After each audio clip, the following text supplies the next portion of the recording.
നമസ്കാരം, welcome back to Mad United football. എന്തുകൊണ്ട് വിശേഷം? എല്ലാവരും സുഖമായിട്ടിരിക്കുന്നു എന്ന് വിശ്വസിക്കുന്നു. അങ്ങനെ മാഞ്ചസ്റ്റർ യുണൈറ്റഡിൻ്റെ പരിതാപകരമായിട്ടുള്ളൊരു ഗെയിമിൻ്റെ ആഘാതത്തിലാണ് നമ്മൾ മാഞ്ചസ്റ്റർ യുണൈറ്റഡ് ഫാൻസ് എല്ലാവരും. അതിൻ്റെ ഒരു ഷോക്കിൽ നിന്നും പല ആൾക്കാരും വിട്ടുമാറിയിട്ടില്ല. ഞാനും അതേ കണക്ക് തന്നെയാണ്. കാരണം ഇത്രയ്ക്ക് പത്തറ്റിക് ആയിട്ടുള്ളൊരു പെർഫോമൻസ് ഞാൻ ഈ അടുത്തിടയ്ക്കൊന്നും കണ്ടിട്ടില്ല. ഈവൻ എനിക്ക് തോന്നുന്നു ആ ഗ്രിംസ്ബി ഗെയിം നമ്മൾ തോറ്റ് പുറത്തായത്, കരബോ കപ്പിൻ്റെ അകത്ത് നിന്ന് തോറ്റ് പുറത്തായിട്ടുള്ള ആ ഗെയിമിൽ പോലും എനിക്ക് തോന്നുന്നു ഇത്രയും മോശം പ്രകടനം നമ്മൾ കണ്ടിട്ടില്ല. അപ്പോൾ ഈ ഒരു പ്രകടനം മാഞ്ചസ്റ്റർ യുണൈറ്റഡ് ഫാൻസിനെ എല്ലാവരെയും ദുഃഖത്തിലാഴ്ത്തി. അതും വളരെ ഷോക്കിംഗ് ആയിട്ടുള്ള ഒരു രീതിയിലേക്കാണ് ഇത് കൊണ്ടുപോയത്. കാരണം ഒരു പ്രത്യേകത ഈ ഗെയിമിൻ്റെ എന്ന് വെച്ചാൽ മാഞ്ചസ്റ്റർ യുണൈറ്റഡ് ഓൾഡ് ട്രാഫർഡിൽ 10 പേർക്കെതിരെ കളിക്കുന്ന ഒരു ടീമിനെതിരെ കളിക്കുന്ന ഒരു സാഹചര്യത്തിൽ ഇതുവരെയ്ക്ക് തോറ്റിട്ടില്ല. അങ്ങനെ ഒരു തോൽവിയാണ് നമ്മൾ ഈ ഗെയിമിൽ വഴങ്ങിയത് തന്നെ. അപ്പോൾ അത് തന്നെ ഭയങ്കരമായിട്ടും എന്താ പറയുക, മാഞ്ചസ്റ്റർ യുണൈറ്റഡ് ഫാൻസിനെ ഭയങ്കരമായിട്ട് അങ്ങ് ഒരു ഷേക്കിംഗ് ആയിട്ടുള്ള ഒരു റിസൾട്ടായിരുന്നു. ഒരു ബാക്ക് ടു റിയാലിറ്റി എന്നുള്ള ലെവലിലേക്ക് നമ്മൾ തിരിച്ച് കൊണ്ടുപോയത് കണക്കുള്ള ഫീലാണ് ഈ ഗെയിമിൽ കിട്ടിയത്.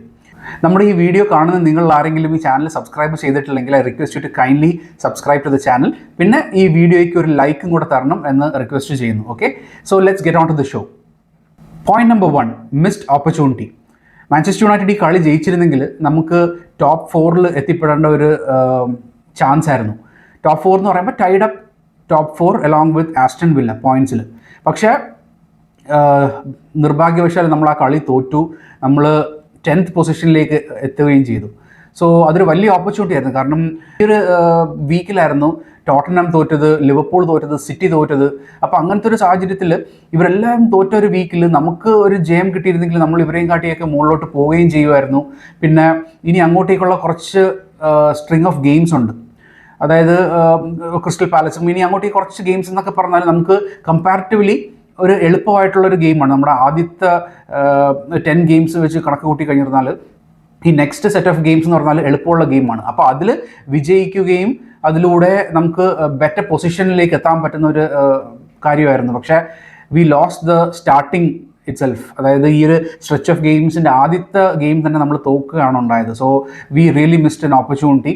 കാരണം ഇങ്ങനത്തെ ഓപ്പർച്യൂണിറ്റി എടുത്തു കഴിഞ്ഞിരുന്നാലേ യൂറോപ്യൻ പ്ലേസസിലുള്ള ചാൻസ് നമുക്ക് കിട്ടത്തുള്ളൂ. So if you miss such kind of opportunities, പിന്നെ അത് മൊത്തത്തിൽ നമ്മുടെ ടേബിളിലെ പൊസിഷനെ ബാധിക്കും. പിന്നെ കാരണം നമ്മൾ ചെറിയ ചെറിയ മാർജിൻസേ ഉള്ളൂ, എല്ലാവരും അടുത്തടുത്തടുത്ത് നിൽക്കുന്നൊരു സാഹചര്യമാണ്. അപ്പം ഇങ്ങനത്തെ കിട്ടുന്ന ഓപ്പർച്യൂണിറ്റീസ് അത് പാഴാക്കി കഴിഞ്ഞിരുന്നാൽ ഡെഫിനറ്റ്ലി നമുക്ക് എന്താ പറയുക, ഹോപ്പ് ഉണ്ടാകത്തില്ല. കാരണം വേറെ ടീംസ് ഇതേപോലെ എല്ലാ ആഴ്ചയിലും തോക്കത്തൊന്നുമില്ല. അവർ അങ്ങോട്ടേക്കുള്ള കളികളിൽ ജയിച്ച് കയറത്തേ ഉള്ളൂ. സിറ്റിയൊക്കെ തോൽക്കുക എന്ന് പറഞ്ഞാൽ എപ്പോഴും നടക്കുന്ന കാര്യമല്ല. So if we have to compete with the top teams then definitely we will have to have better results. Point number 2, starting 11.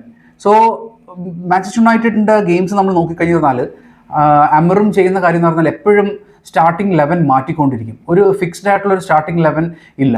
അപ്പം എന്തോ പറ്റുന്നതെന്ന് വെച്ച് പറഞ്ഞാൽ ഓൾറെഡി ഈ പ്ലെയേഴ്സ് തമ്മിലൊരു അണ്ടർസ്റ്റാൻഡിങ്ങിൽ പോയിക്കൊണ്ടിരിക്കുന്ന ഒരു സാഹചര്യത്തിൽ എപ്പോഴും ഇതിങ്ങനെ മാറ്റിക്കൊണ്ടിരുന്നു കഴിഞ്ഞാൽ ഡെഫിനറ്റ്ലി അത് ടീമിൻ്റെ ഒരു എന്താ പറയുക അണ്ടർസ്റ്റാൻഡിങ്ങിനെ ബാധിക്കുന്ന ഒരു സാഹചര്യമാണ്. അപ്പോൾ ഇവിടെയും സ്റ്റാർട്ടിംഗ് 11 പിഴച്ചു എന്ന് വേണം പറയാനായിട്ട്. സെസ്കോ ഇല്ല, മത്തിയസ് കുനി ഇല്ലാത്ത ഈ ഗെയിമിൻ്റെ അകത്ത് സെർക്സി അറ്റാക്കറായിട്ട് വന്നു. കാരണം നമുക്ക് ആ ഒരു പൊസിഷനിലേക്ക് വേറെ ആരും ഇല്ല.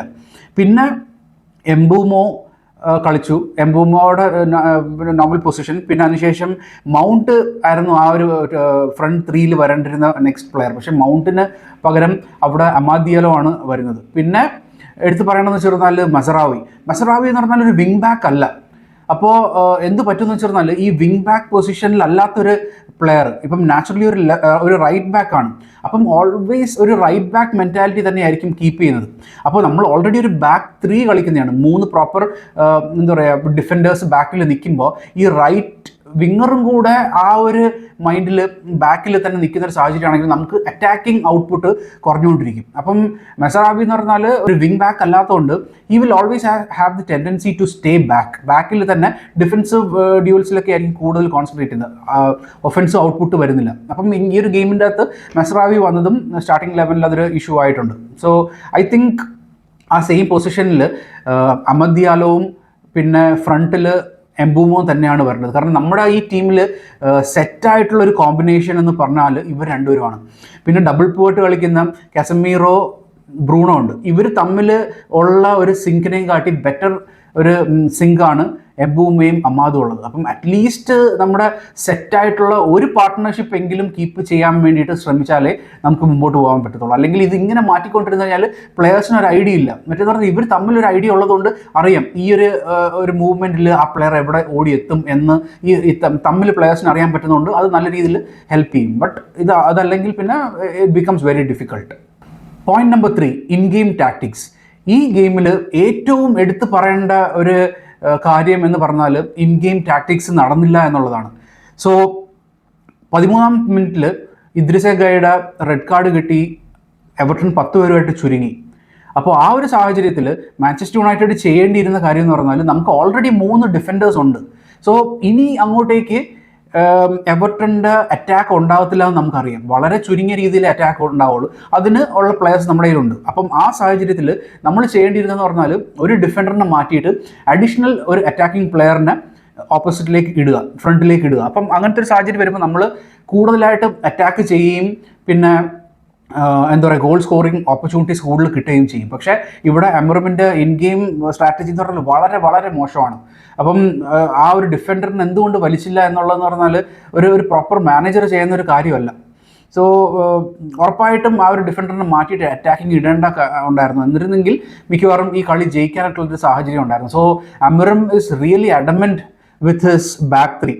തൻ്റെ സിസ്റ്റം മാറ്റത്തില്ല അല്ലെങ്കിൽ എന്നുള്ള ഒരു വാശിയോട് കൂടി നിൽക്കുകയാണ് അമരം. സോ ഐ തിങ്ക് ഇങ്ങനൊരു വാശിയായിട്ട് മുമ്പോട്ട് പോയി കഴിഞ്ഞിരുന്നാലും ഫ്ലെക്സിബിലിറ്റിയാണ് ഏതൊരു മാനേജറിനും വേണ്ടത്. ടോപ്പ് ലെവൽ കളിക്കുന്ന ഏതൊരു മാനേജറിനും ഫ്ലെക്സിബിൾ ആയിരിക്കണം. പക്ഷേ ഈ ഒരു അഡ്വാൻറ്റേജ് കിട്ടിയ ഒരു സാഹചര്യത്തിൽ പോലും ആ ഒരു ഫ്ലെക്സിബിലിറ്റി കൊണ്ടുവരാൻ സാധിച്ചിട്ടില്ലെങ്കിൽ അത് ടീമിനെ ബാധിക്കുന്ന കാര്യമാണ്. ആൻഡ് ഇൻ ഫ്യൂച്ചർ ഇതേ കണക്ക് നമ്മൾ പല കളികളിലും തോൽവി അറിഞ്ഞ് മുമ്പോട്ട് പോകുന്നൊരു സാഹചര്യം വരുവാണെങ്കിൽ ഏറ്റവും കൂടുതൽ എഫക്റ്റ് ചെയ്യാൻ പോകുന്ന കാര്യം എന്ന് പറഞ്ഞാൽ ഈ ഇൻഫ്ലെക്സിബിലിറ്റി കാരണം മാഞ്ചസ്റ്റർ യുണൈറ്റഡ് ചിലപ്പോൾ ഇപ്പോൾ ഒത്തിരി തോൽവികളുമായിട്ട് മുമ്പോട്ട് പോകുകയാണെങ്കിൽ definitely they would say Amorim stop മതി എന്നുള്ളത്. അപ്പോൾ അമറമിൻ്റെ അങ്ങനെ സംഭവിക്കാതിരിക്കട്ടെ. പക്ഷേ ഏതെങ്കിലും ഒരു കാലഘട്ടത്തിൽ അമറമിന് സാക്ക് കിട്ടുവാണെങ്കിൽ എൻ്റെ അഭിപ്രായത്തിൽ സാക്ക് കിട്ടുന്നതിൻ്റെ മെയിൻ കാരണം എന്ന് പറഞ്ഞാൽ അമറമിൻ്റെ ഈ സ്റ്റബേൺനെസ് ആയിരിക്കും. ഈ അഡമൻ്റായിട്ട് ഞാൻ ഇങ്ങനെ കളിക്കത്തുള്ളൂ എന്ന് വാശി പിടിക്കുന്നതായിരിക്കും അമറമിൻ്റെ അവസാനത്തിൻ്റെ കാരണം.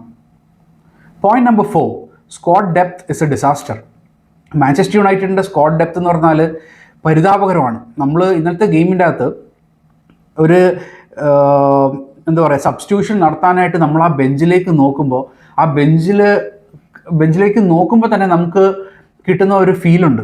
അതായത് ആര് കൊണ്ടുവന്നാലാണ് നമ്മുടെ ഈ ടീമിലേക്ക് എന്തെങ്കിലും ഒരു മാറ്റം കൊണ്ടുവരാൻ പറ്റും, ഈ ഒരു ഗെയിമിൻ്റെ അകത്ത് എന്തെങ്കിലും ഒരു എന്താ പറയുക ഇമ്പ്രൂവ്ഡ് ആയിട്ടുള്ള ഔട്ട്പുട്ട് കൊണ്ടുവരാനായിട്ട് ആർക്ക് സാധിക്കും എന്ന് നോക്കിക്കഴിഞ്ഞാൽ എടുത്തു പറയാനായിട്ടുള്ള പ്ലെയേഴ്സ് നമുക്ക് ബെഞ്ചിലില്ല.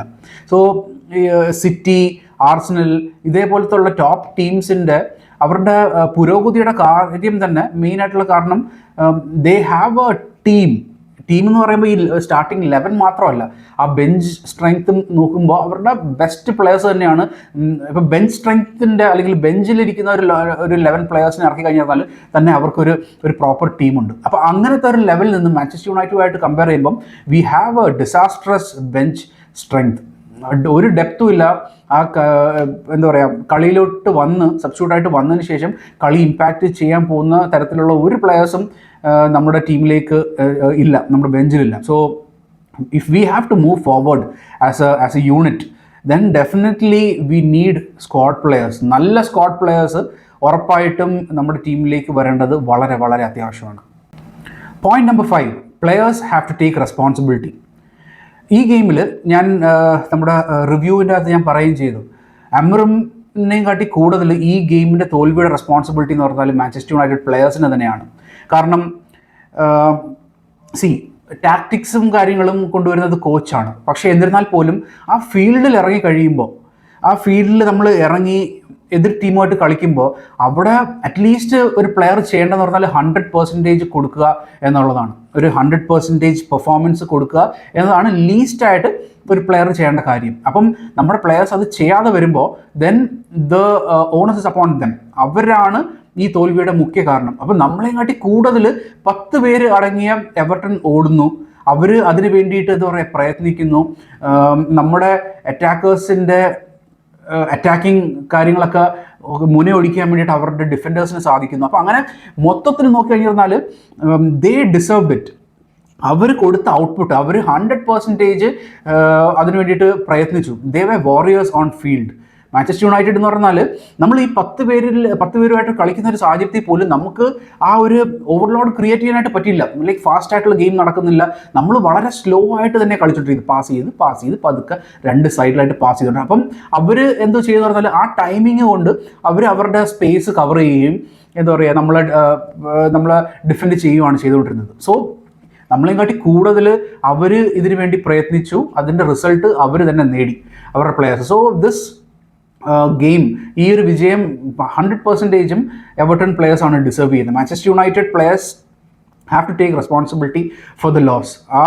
കാരണം അർപ്പണബോധം, നമ്മൾ കളിക്കുമ്പോൾ 100% കൊടുത്താണ് കളിക്കേണ്ടത്. ഇതെന്ന് പറഞ്ഞാൽ പ്ലെയേഴ്സ് ഒരു 50% പോലും ഈ ഗെയിമിന് വേണ്ടിയിട്ട് എന്താ പറയുക ഒരു ഡെഡിക്കേഷൻ പോലും ഒന്നും കൊടുത്തിട്ടില്ല. So I think players have to take responsibility for this game and then ആ ഒരു റെസ്പോൺസിബിലിറ്റി ഏറ്റെടുത്ത് തോൽവിയുടെ ആഘാതം മറക്കാനായിട്ട് they have to work better. അടുത്തുള്ള ഗെയിംസ്, ഇനിയിപ്പോൾ അടുത്ത ക്രിസ്റ്റൽ പാലസിൻ്റെ ഗെയിമാണ്.